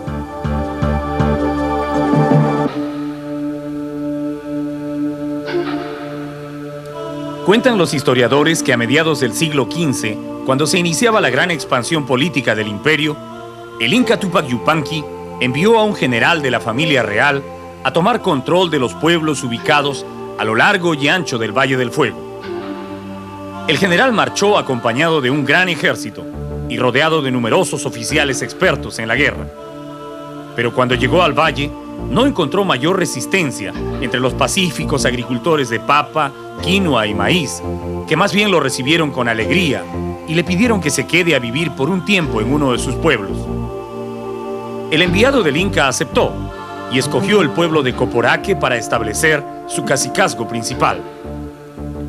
Todavía no había decidido qué hacer con los habitantes de estas tierras cuando se encontró perdidamente enamorado de una de las mujeres del lugar. Era la ñusta Mama Yakchi, que accedió a casarse con él siempre y cuando el militar le prometiera quedarse a vivir definitivamente en Coporaque. Dicen que el general no solo consintió en esto, sino que además le construyó a la ñusta un reluciente palacio revestido de cobre que durante muchos años fue la admiración de todo el valle. Cualquier viajero que visite el Colca en estos tiempos recordará este pasaje de la historia al mirar en las calles y plazas de los pueblos a las hermosas mujeres collaguas y cabanas, vestidas con sus coloridos trajes y sombreros, muy diferentes a los de otros pueblos de los Andes. A diferencia de los hombres que se visten con ropas modernas, ellas han conservado la tradición en el vestir y la innata elegancia que heredaron de sus antepasadas, las ñustas. Precisamente el lugar que estamos visitando ahora es Coporaque, uno de los 14 pueblos que hay en el cañón. Las calles angostas, empedradas con lajas sencillas, donde casi no se ve gente, se han conservado sin mayores cambios desde la época en que fueron construidas por los collaguas bajo las órdenes de los conquistadores españoles. El Colca es un valle con mucha historia. En cada pueblo se ven restos de las diversas épocas que ha vivido la región. Junto a las blancas iglesias que hicieron construir los españoles, obsesionados en cristianizar a los indios, se ven las casonas, donde vivieron los curacas indígenas, marcadas con los símbolos de su poder o con los animales a los que les rindieron culto. Y en las colinas, muy arriba de estos pueblos mestizos, están las ruinas de las aldeas, que fueron el hogar de los verdaderos forjadores de este valle, los hombres y mujeres collaguas y cabanas que vivieron aquí antes de la llegada de los españoles e inclusive mucho antes que los mismos incas. Los historiadores afirman que fue entre los siglos XI y XII de nuestra era cuando dos grupos humanos provenientes de la zona del altiplano llegaron al valle del Colca, escapando de una gran sequía que asolaba sus pueblos. Uno de esos grupos fueron los collaguas y el otro, los cabanas. Los collaguas, que eran el grupo más numeroso, se asentaron en la parte alta del valle, dominaron a los nativos del lugar y se dedicaron de inmediato a la agricultura, mientras que los cabanas ocuparon la parte baja y también comenzaron a trabajar la tierra. Ambos grupos construyeron terrazas, pozas y canales, llevaron el agua de los nevados por canaletas interminables y empleando técnicas de ingeniería hidráulica, lograron regar y hacer productivos miles de hectáreas de andenes en los muros del cañón.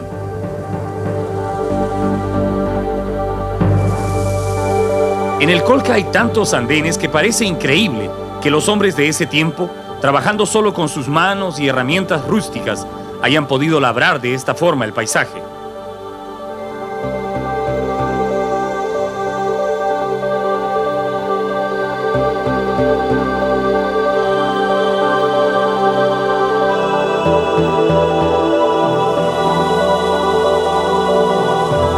De andenes que llama especialmente la atención de los visitantes es el conocido como el anfiteatro, un lugar donde cada pedazo del terreno ha sido aprovechado al máximo para construir terrazas superpuestas que tienen más de 7 siglos de antigüedad y se conservan en perfecto estado, beneficiando a los hombres de este tiempo.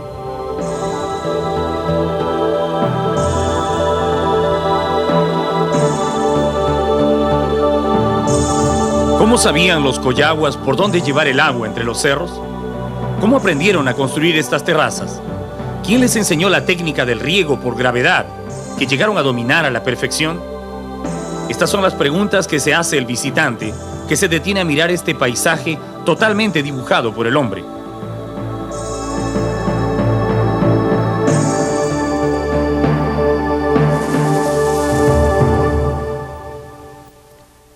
En una curva de la larga carretera que une a todos los pueblos del Valle del Colca, hay una roca muy grande y extraña, que fue labrada en épocas antiguas con andenes, reservorios y canales de riego. No hay visitante que no se detenga a mirar esta piedra y la compare con los perfiles de los andenes que se ven en el cerro del frente.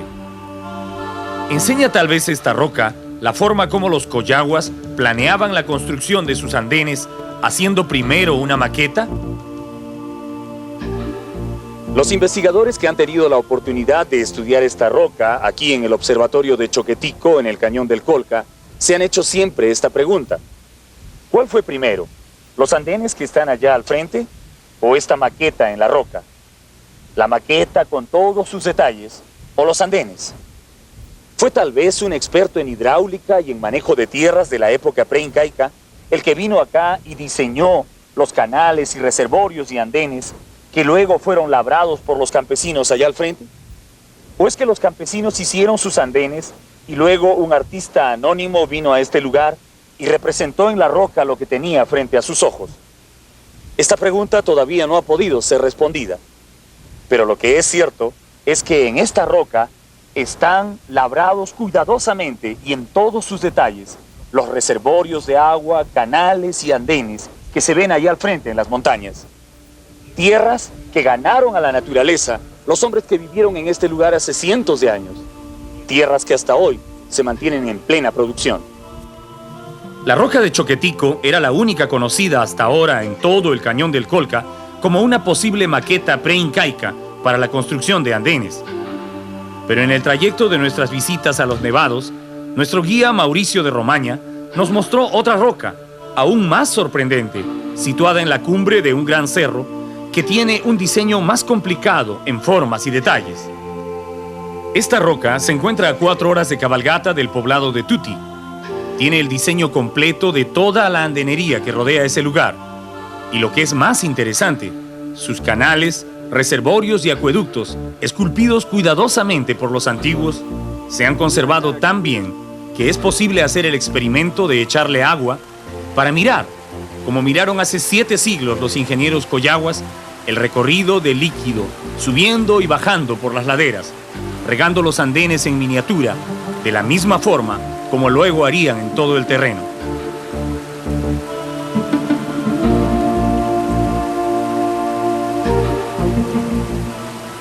De Romaña, que es un ingeniero experto en manejos de tierras y aguas, no duda en decir que esta roca fue una especie de laboratorio donde los jóvenes coyaguas aprendían a construir andenes y controlar el curso del agua. ¿Cuántas hectáreas crees tú, así a simple vista, mirándolo desde aquí arriba, se riega con este sistema? ¿O están representados en esta piedra?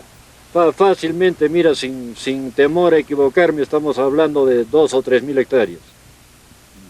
Si hoy día tuviéramos que irrigar todas esas tierras que están en las laderas de las montañas, podríamos idear, diseñar un sistema de riego mejor que este. Primero, no podría haber un sistema de riego mejor, y segundo, que no se podría hacer porque hoy día el hombre solo puede hacer grandes obras con maquinaria, y la maquinaria no funciona cuando tienes una topografía tan difícil. En la época en que construyeron sus canales, andenes y reservorios, los coyaguas todavía hablaban aymara, idioma que trajeron del altiplano al valle del Colca.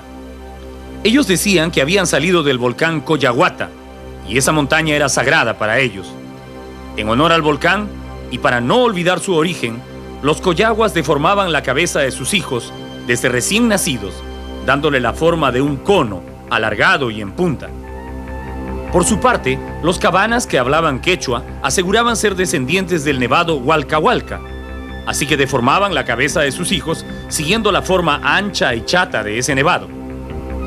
Si un visitante hubiera caminado por el valle del Colca en ese tiempo, habría podido fácilmente identificar quiénes eran coyaguas y quiénes cabanas con solo mirar la forma de sus cabezas.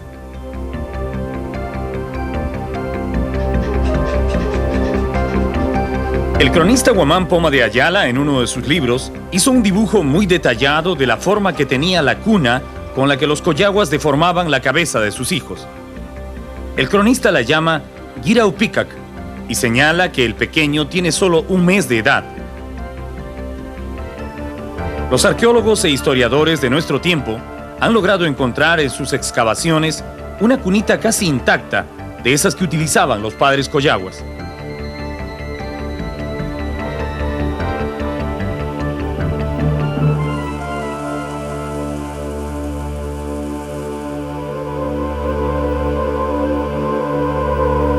y también los cráneos deformados, objetos que prueban fehacientemente que la deformación craneana fue una costumbre muy difundida en el Valle del Colca.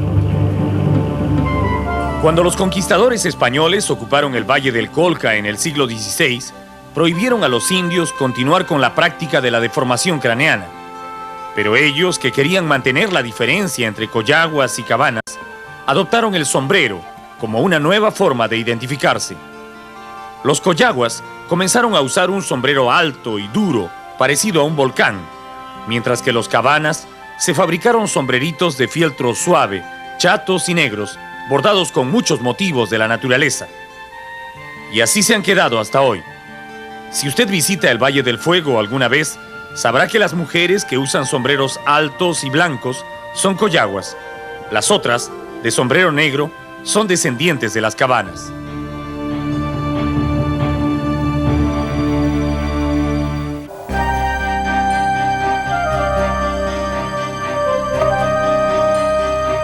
Mirando desde el aire los pequeños y bien organizados pueblos del Valle del Fuego, se distinguen dos cosas importantes.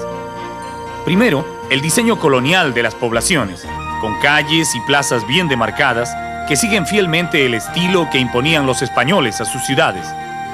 En el centro de todo, una plaza de armas.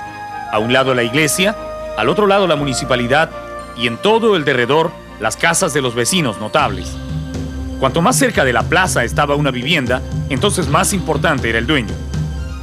La segunda cosa notable son las blancas iglesias, que sobresalen nítidamente entre las pequeñas casas que antes tenían techos de noble paja y ahora se cubren con prácticas calaminas.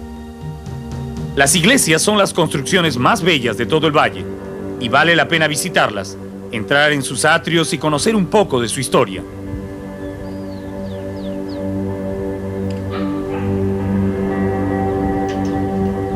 La primera y más importante iglesia del Colca es con toda seguridad la del pueblo de Yanque. Este pueblo fue la sede principal de los misioneros franciscanos que llegaron detrás de los conquistadores españoles, decididos a cristianizar a los indios y alejarlos de sus idolatrías. Construida entre los años 1691 y 1698, esta hermosa iglesia es una muestra del estilo arquitectónico denominado mestizo, que mezcla las características típicas de la construcción española de ese tiempo con los acabados y adornos espectaculares que eran capaces de hacer los artesanos indígenas, maestros en el arte de tallar el sillar. En la portada principal está representado San Francisco de Asís, rodeado de una corte de santos y monjas de su orden, que fueron la inspiración de los religiosos que llegaron al Nuevo Mundo a luchar contra los dioses paganos de los indios.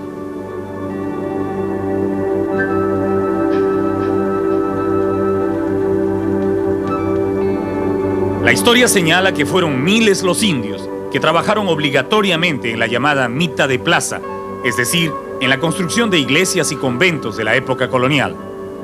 Cortaban, labraban y cincelaban la blanca lava de los volcanes para edificar templos que se levantaban casi siempre sobre los sitios sagrados de los indígenas, en un intento de hacerlos olvidar a sus dioses. En el Valle del Fuego la población era tan grande en ese tiempo que los franciscanos y dominicos hicieron construir docenas de iglesias para asegurarse que todos los indios irían a misa.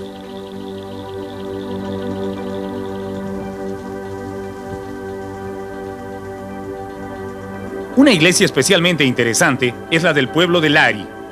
Es la más grande de todo el valle.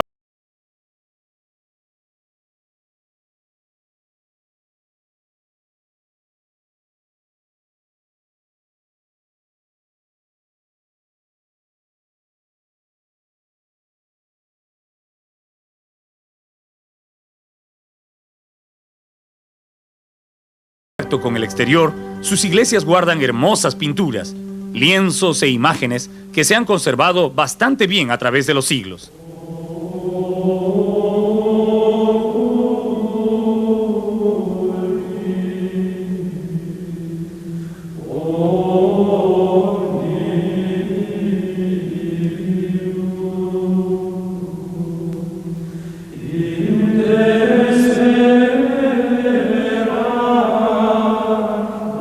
Aquí se ven los santos, las cruces, los altares y los ángeles con que los religiosos de la época abrumaban a los indios, exhortándolos a dejar la idolatría y abrazar la cruz. Y efectivamente los ganaron, los atrajeron a las misas, a las procesiones y a los solemnes ritos de la cristiandad, pero no lograron ganar totalmente sus almas.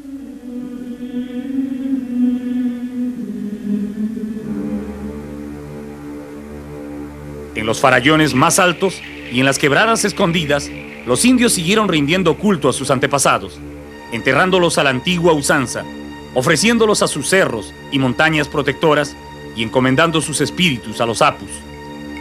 Lejos de las iglesias donde rezaban los domingos, los coyaguas y cabanas siguieron acudiendo a sus adoratorios y haciendo pagos a sus dioses.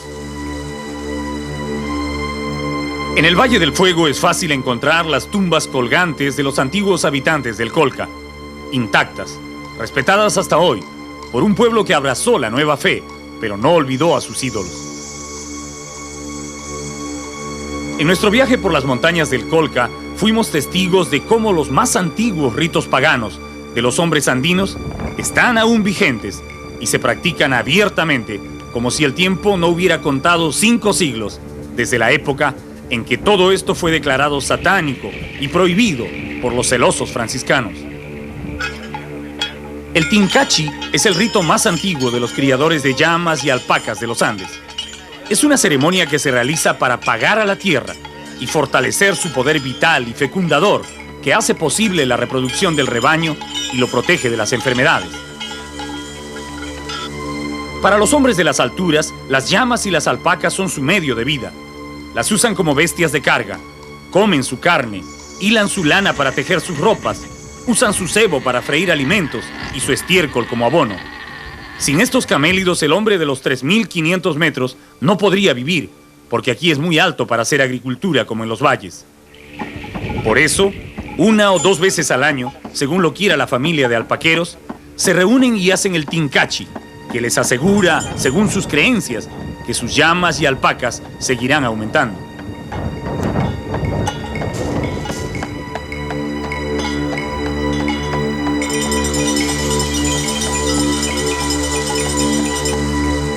El día escogido, el padre de familia reúne a toda su prole y juntos prenden una fogata cerca del corral de las alpacas. Previamente han encerrado a todos sus animales y no les permiten comer nada hasta que termine la ceremonia. En el suelo, frente a la casa, se extienden varios ponchos y sobre ellos se distribuyen cuidadosamente los objetos rituales que se han ido pasando de generación en generación.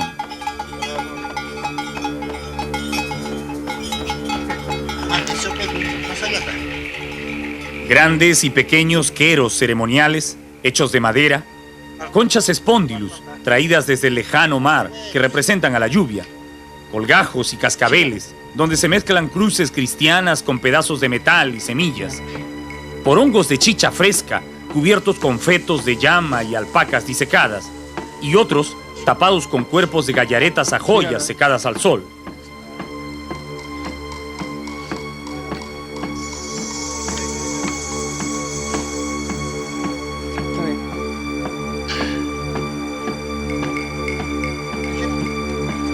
Herraduras, conchas con grasa de llama y alpacas, botellas de alcohol, vino y abundante incienso completan este altar que ellos llaman molloplatos y que es indispensable para el Tincachi. Antes de comenzar, todos toman abundante chicha y aguardiente. Luego, el padre de familia invoca a los apus y espíritus de los cerros para que bendigan su Tincachi. Actuando como un sacerdote, bendice a su familia y pasa el incienso sobre las cabezas de todos los presentes. A continuación queman en la fogata de tolas un poco de grasa de las llamas y alpacas que comieron durante el año, mientras las mujeres cantan, tocan un rústico tambor y agitan las campanillas.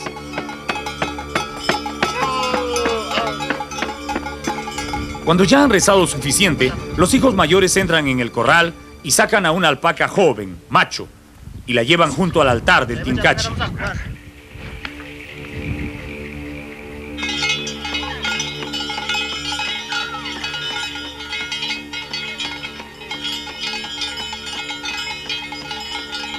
El ganadero coge entonces una gruesa aguja de coser la ropa y comienza a marcar las orejas del animal con cintas de colores. Cada color diferenciará a los machos de las hembras y también le indicará al dueño la edad que tienen sus animales.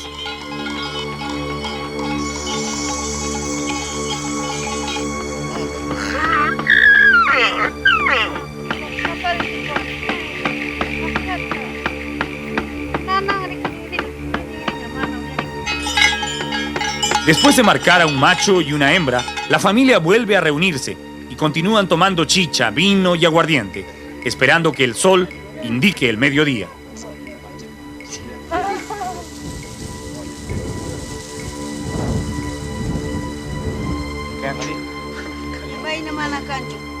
Cuando esto ocurre, los hombres vuelven a entrar al corral, esta vez para escoger al animal que deberá ser muerto en pago a la tierra.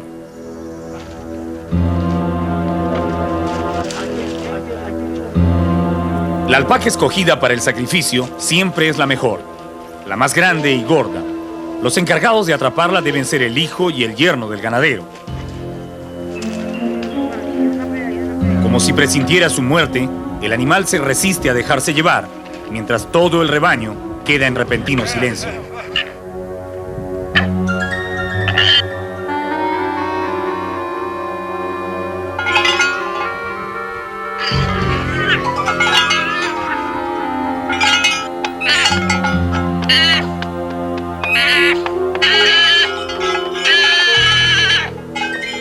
La mujer del jefe de familia cubre la cara del animal con un poncho, mientras el oficiante del tincachi prepara los instrumentos de muerte.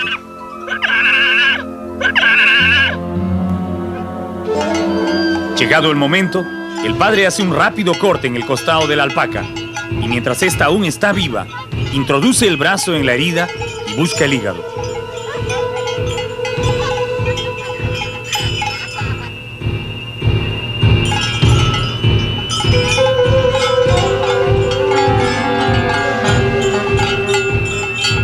Cuando lo encuentra, lo arranca y lo ofrece a la tierra, junto con puñados de sangre que van esparciendo en el suelo.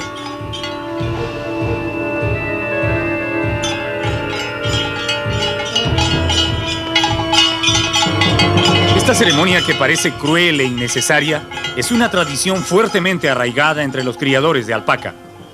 Ellos creen con todas sus fuerzas que el ganado no se reproducirá si no se paga a la tierra. Y lo hacen con tranquilidad y devoción, y hasta con alegría, porque saben que están asegurando un buen año de crianza. Cuando los sacerdotes franciscanos de la época colonial vieron esto en el siglo XVI, se horrorizaron y lo prohibieron totalmente, amenazando con terribles castigos a los indios que practicaran el tincachi. El cronista de la época, Guamán Poma de Ayala, dibujó el sacrificio en uno de sus libros y dio cuenta de las severas penas que se imponía a los indios que lo hacían. Pero nada pudo sacarles a los alpaqueros y llameros su creencia. Lo hacían a escondidas y ahora, 5 siglos después, lo siguen practicando en los Andes.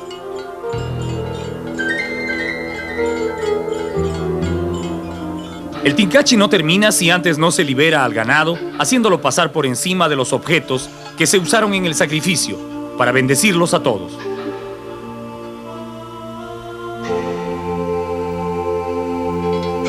Después, nosotros le preguntamos al jefe de familia si era católico.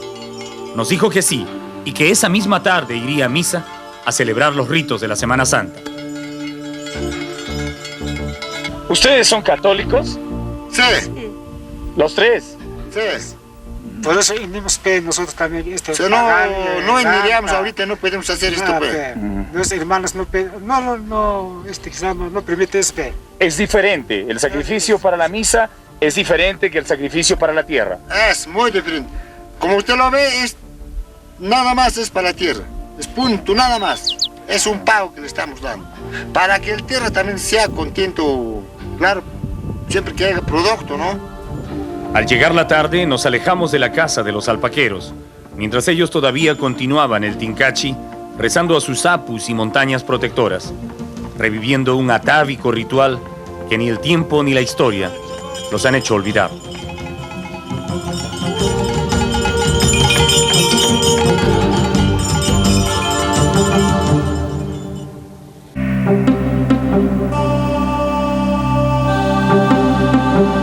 Para los antiguos pobladores del Valle del Fuego, los nevados eran tan sagrados como el sol y la tierra. En estas nieves eternas, ellos reconocían el origen del agua, que fecunda el suelo y da vida a los hombres y las bestias. El Mismi, un nevado que supera los 5.500 metros de altura y parece vigilar la entrada al cañón, junto con el Hualcahualca, otro gigante de hielos pétreos, fueron objeto de especial veneración de los pueblos Coyagua y Cabana. Una vez al año, los pobladores del valle subían hasta el borde de la nieve y escondían miles de ofrendas en el regazo de estas montañas. Los más humildes ofrecían chicha, coca y maíz. Los que podían más llevaban figurillas de oro y ofrendas de cerámica. Esos regalos eran pagos a los nevados y a la vez un ruego para que no falte agua en el valle. En el año 1992, un investigador americano que estudiaba estos santuarios de altura descubrió una extraordinaria estatuilla de oro de 5 centímetros de alto, vestida con ropas de lana a la usanza Coyagua, que había sido escondida en la nieve junto a una concha Spondylus. El hombrecito, fabricado en oro laminado, estaba cuidadosamente arropado con una túnica y ceñido con una faja como la que usaban los agricultores de ese tiempo. Antes de esconderlo en la nieve, lo colocaron dentro de una concha Spondylus, un molusco que usualmente se encuentra en el Golfo de Guayaquil, en Ecuador, y que llega al mar peruano cuando se aproxima el fenómeno del Niño. Ambos objetos eran una ofrenda pidiendo lluvia, sobre todo la concha Spondylus, que en todo el mundo andino se utilizaba como un símbolo ritual en las ceremonias indígenas.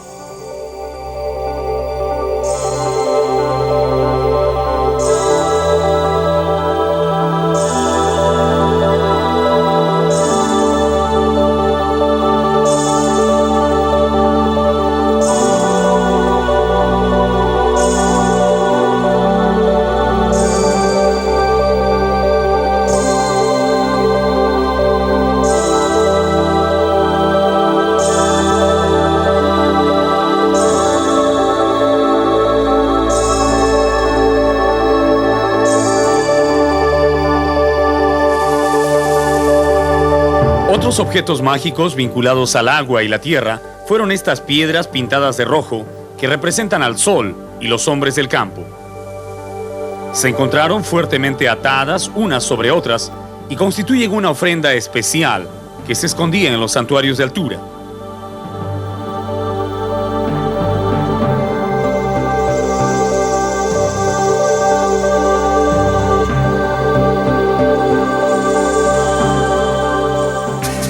Los actuales habitantes del Valle del Colca, que descienden de los Coyaguas y Cabanas, no han olvidado las tradiciones y ritos vinculados al agua que les dejaron sus antepasados.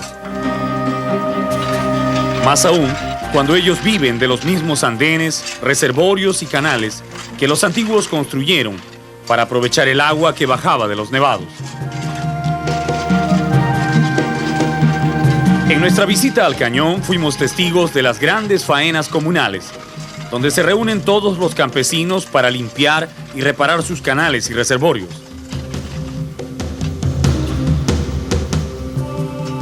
Este trabajo es obligatorio y el que no lo hace se expone a fuertes sanciones por parte de las autoridades comunales.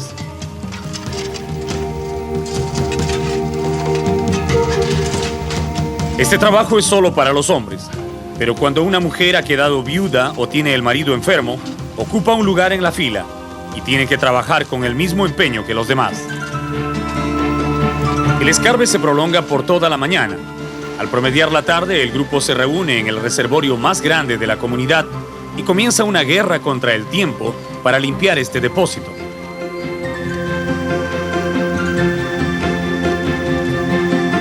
Es una tradición que en una sola tarde se debe sacar todo el lodo y las piedras que se han acumulado en el fondo de la poza, para que se llene durante la noche y al día siguiente las faenas de riego continúen normalmente.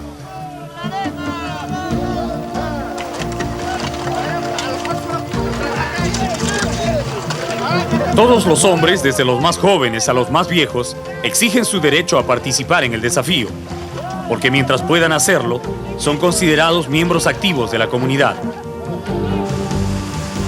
Un hombre experto controla la cantidad de agua que se deja caer en la poza mientras los comuneros limpian.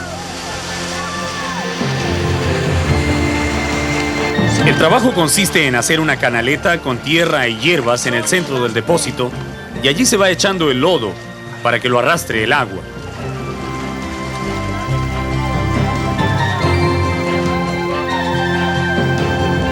Las mujeres tienen la responsabilidad de cortar y arrojar a la poza las hierbas con que se construye la canaleta. El día que visitamos a los comuneros de este poblado, el trabajo se hizo en tiempo récord. Aún faltaban 2 horas para la caída del sol, cuando el estanque quedó limpio y los hombres comenzaron a salir, satisfechos de su trabajo. Algunas mujeres entran luego para retirar las hierbas restantes y dejar totalmente limpio el reservorio.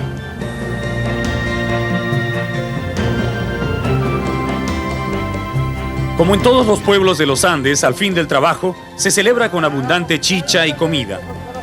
Y esta vez, nosotros estuvimos invitados. ¡Saludos, Alejandro!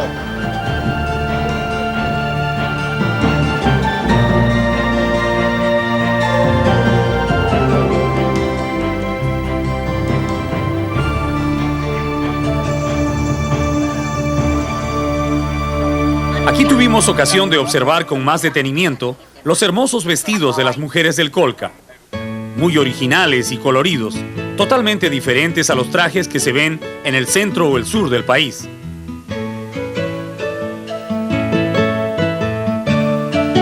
Si alguna vez usted ha pensado que la ropa en la ciudad está muy cara, es probablemente porque no conoce cuánto cuesta la ropa